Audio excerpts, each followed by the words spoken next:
Yeah, it is. Well, it's got the Chaska logo and everything. Here you go. All right. Okay, we are back from the closed session at 9:55, and we will go on and resume our agenda. So we are done with the 8s. We're moving to 9. Bills. Anyone have any questions regarding bills? I do. I'll go quick. Let's see. On page 2, there was an item for Apex International July rebate business lighting. It looks like. Why is this particular rebate so large compared to what it's normally on there? So it just has to do with the size of the business. They did a replacement upgrade to all LED bulbs. And so basically some businesses are much larger than others. And so it's based on what actual project that they do. So it's just more just by coincidence than anything else. Okay, page 4, State of Minnesota Department of Public Safety, data processing with CJDN access. What's that for? Yep, this is our quarterly fee to access the state and BCA criminal justice information.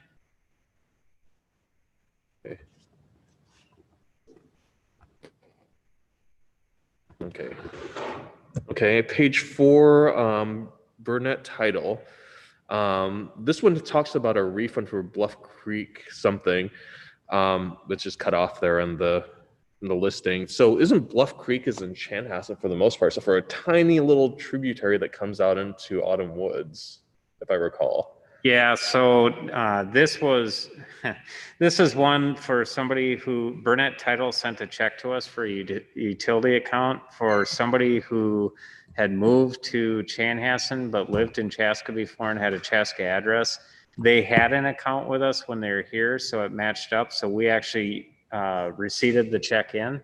And then once we realized that it was for a rebate for when they were in Chanhassen, so we had to cut that check back to them. So basically someone who was in Chanhassen got that, and then we got paid out the wrong way.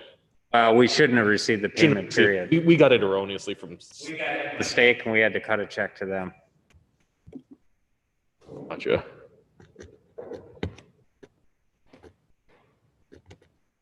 Gotcha, so there's a refund there. So, and then page 8, they're showing like 2 different Culligan dealers doing something really similar. I mean, the amount's really kind of not significant, but there's more like, why are we dealing with like Brooklyn Park and Minnetonka Culligans? Yeah, this has to do with just a decentralization of our building services in the past. And so the town course, when it started up, got a better deal from this one, and the community center had a better deal for another one. These are the types of things that we hope to consolidate together with having a new building division. Okay, got it. Page 13 and 14, this is going across the pages there. This one for Cali Concrete says to replace curb on Meadow Lane. Just wondering what happened to Meadow Lane anyway. Sometimes we have curbs sink and then they break, and so it was just replacing a section that had actually sunk and broke. Okay, so now Probably gonna get either seal coated or overlaid, and they get the curbs fixed before they do that. Yeah, they're doing that by we do that work. Like we'll raise manholes, we'll raise grates, we'll do all this prep work to a road before we actually do the overlay, so that when it's all said and done, it looks like a brand new road then. So what's the demarcation for like what we take care of for overlays anyway? Goes up to the curb, or does it go to the apron? Because it's certainly not the sidewalk, because we don't cover that until it's a street reconstruction. So the city actually has some right of way that goes on to your actual, what would be your grass property. So the city is responsible for the actual curb, and the curb and the apron. The curb and the apron, but not the sidewalk. So that way someone says, hey, my sidewalk's buckling or something like that, the homeowner still has to deal with their sidewalk. Yep. Right. Yep. Okay. And I got 2 more questions. Page 26, Twin Cities boiler repairs to old section of something. Old section of what? This was actually the old sections of the community center boiler. So when we were doing some of the repair work up there, was some of the renovation to the boiler system there. Gotcha. And then page 28, there was Zayo Group Holdings for fiber maintenance. Was this across the city or? It's a city. Okay. So it's basically all of our locations around the city. Okay, great. That's all I got. Thank you. Anyone else? Yeah. Just out of curiosity, I saw that clay hole water testing was on there. I haven't seen anything about any bad E. coli or anything like that. We've been We had good. that happen last summer. Yeah. A lot of times it has to do when you get big rains is when you tend to see the E. coli levels pop up. Sure. And we just haven't had as many of those big rains that have driven the levels up. So no, they test it pretty consistently. Okay. Yeah, I was gonna say the water's tested on a regular, Yeah, I just regular was basis. I was just more curious when I saw the charge. I thought, oh, I haven't seen anything. And then, okay, so page 23, 6,000 to the Chaska Farmers Market. So is we pay for the, So we've been a sponsor of the, Okay. yeah, so we've been a sponsor of the farmers market from the beginning. So we're not the only ones that contribute towards it, but when it started up in downtown, we indicated we'd be a sponsor to help them decide to be downtown as opposed to be in, they really could be in any other community. sure. So. And then scrolling, I'm gonna scroll backwards. Sorry, I'm gonna go down in pages because I didn't have anything above. But I just had a question about the union dues. Is that like something on page 14 here? Is that something that the officers pay in and then we pay their dues out? Is that what that is? Basically, we deduct it from their paychecks and then we make the actual payment to the union. Sure. Okay. I kind of thought that was probably the case. And then page 11, Oak 19 oven repair.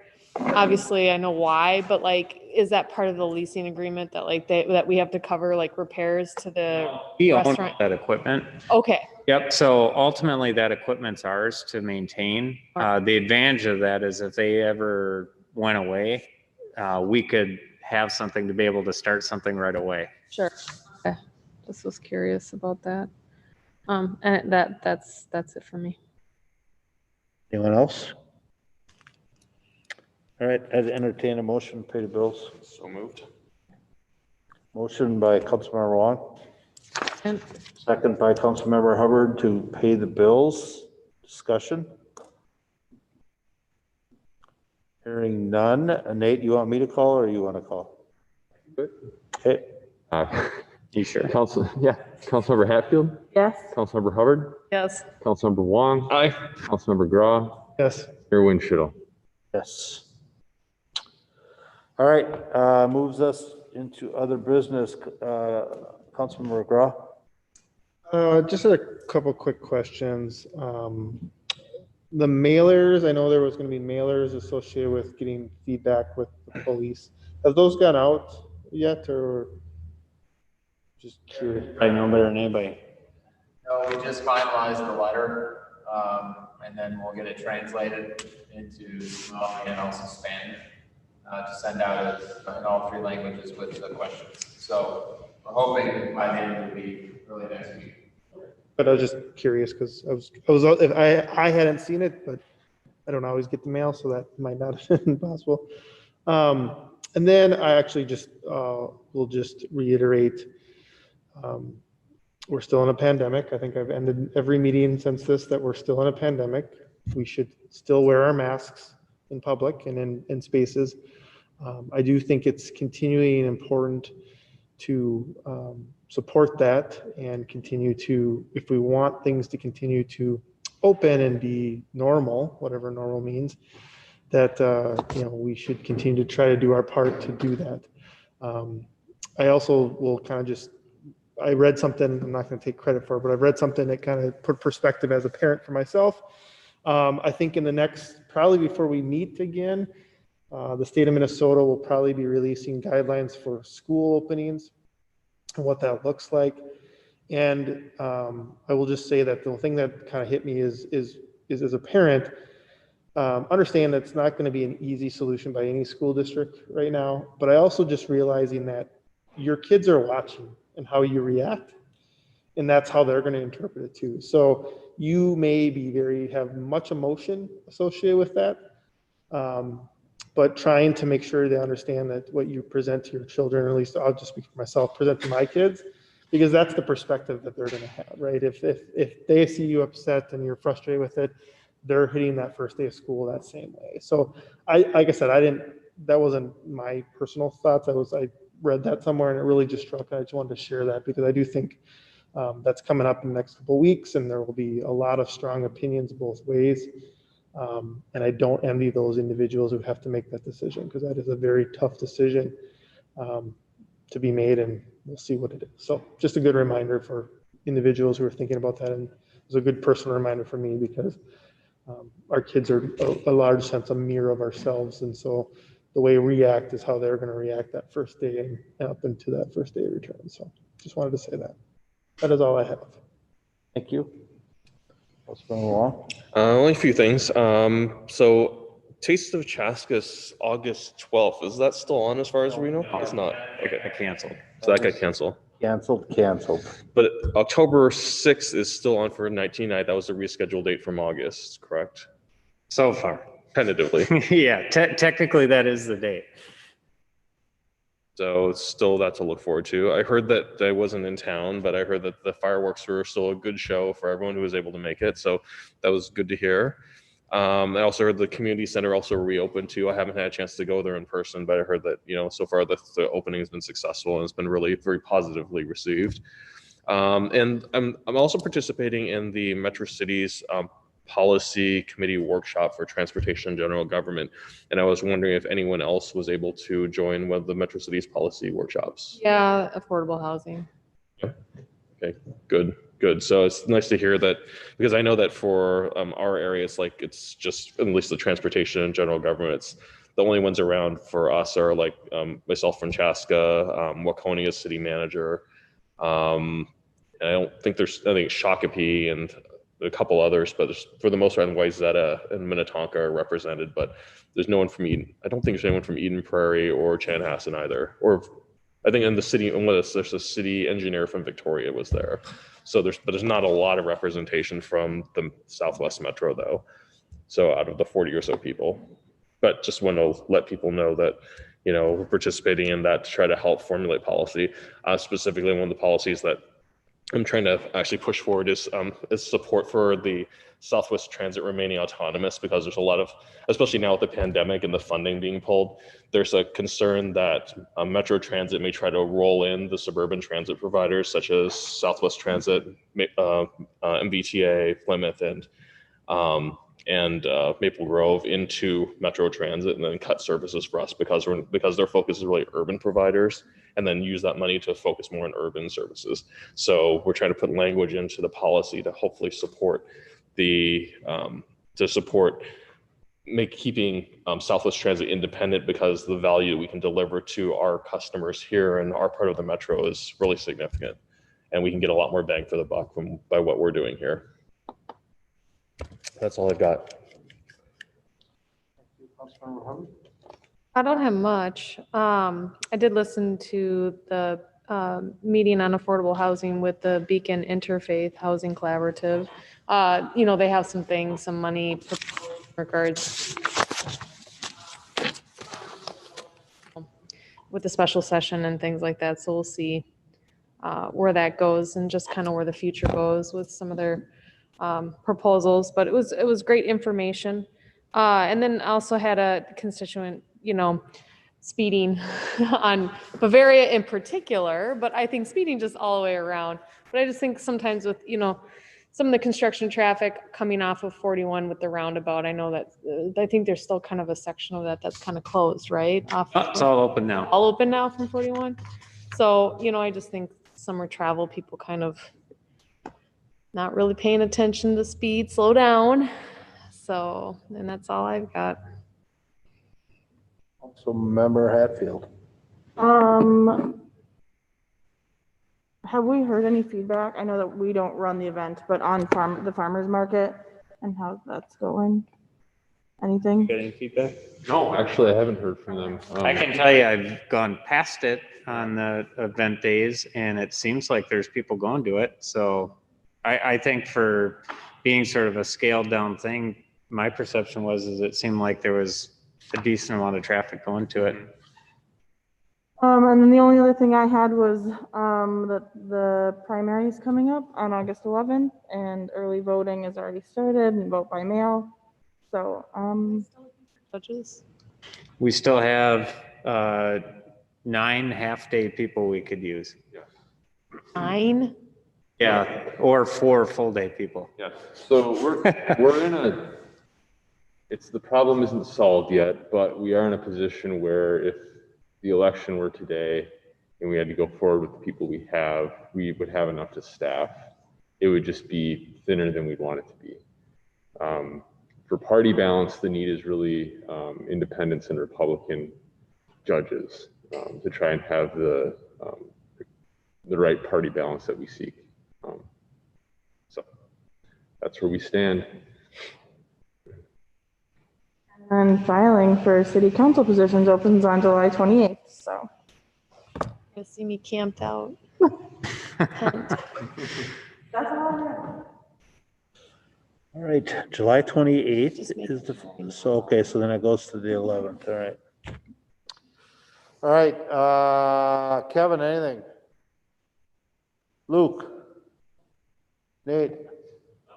Matt? Oh, that was fast. Just a few quick things here. Communities, or the curling center is going to open up the 27th. Yep. So that's a little bit, another piece of getting back to a little bit of normal. I was going to touch on the same thing. We have an important election on August 11th. It's primaries. I think our two biggest is a state senator and a commissioner race are two that are important for people to make sure they get out and vote. And like Councilmember Hatfield said, that you can do early voting and different options, but just make sure we get out and vote. And city filings, myself is up, Ward 4 and Ward 2? Yep. Ward 2. So those positions are open. Filing begins on July 28th and ends on August 11th. So it's only 2 weeks. For that, next month, we're going to have 3 council meetings. Is that still the plan, Matt? Yes. The last one may be just a work session, but we'll be getting together.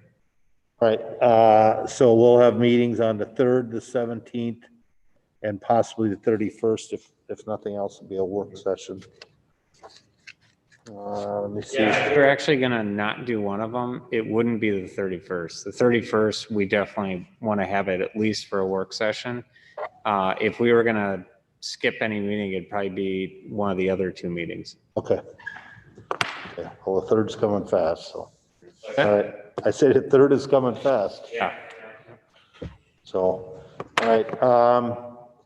With that, just closing, I just want to offer condolences to the Schuler family, one of our employees that's been battling brain cancer for, oh boy, it's a couple 2.5 years, 3 years. Almost 3 years, passed away today. It's been a long battle for the family, and Tony has certainly put up the good fight, but someone else had better plans for him. So I just want to offer our condolences to Christy and the family as they're going through this will be a real challenging time. Those kids were so attached to him that it was amazing. So just keep them in your prayers if you would, and their family. So I think that's about all I have. Anyone else? Last call. If not, I'd entertain a motion to go on. Question. So the primaries, I remember that there was someone had mentioned that for the primaries we have to choose a party, and that was not public information. So unlike the general election in November, if you vote in a primary, your political party affiliation is public information. Is that correct? No, I think what you might be referencing is the presidential preference that occurred earlier this year. That was sort of the replacement for the caucus. Only the presidential. Only presidential. Okay. Ready for this one, you'll get a ballot, and there's basically split down the middle. One side is the Democrat, the other side is the Republican races, and you have to decide which side you're going to vote on. That never becomes public. You can't cross. Yeah. Right. So, yep, that was only the president. Good question. Good question. All right, anyone else? Last call. If not, I'd entertain a motion. So, second. Okay, so I have a motion by Councilmember Hubbard, second by Councilmember Wong to adjourn. I think the motion was by Hatfield, just to clarify. Hear a little noise over there, all right. So Hatfield, I'm sorry, motion by Hatfield, second by, Do I correct by that? I Wong. don't know. She's Doesn't so matter. quiet over there. All right, calling roll, Hubbard, Yes. Councilmember Wong. Aye. Councilmember Hatfield. Councilmember Grah. Yes. Mayor Winchell, aye. We are adjourned and we'll see you possibly on August 3rd. Have a good week. We out? Can I be the election judge? Because I'm not on the ballot, I can be. Mhm. All right, put me down.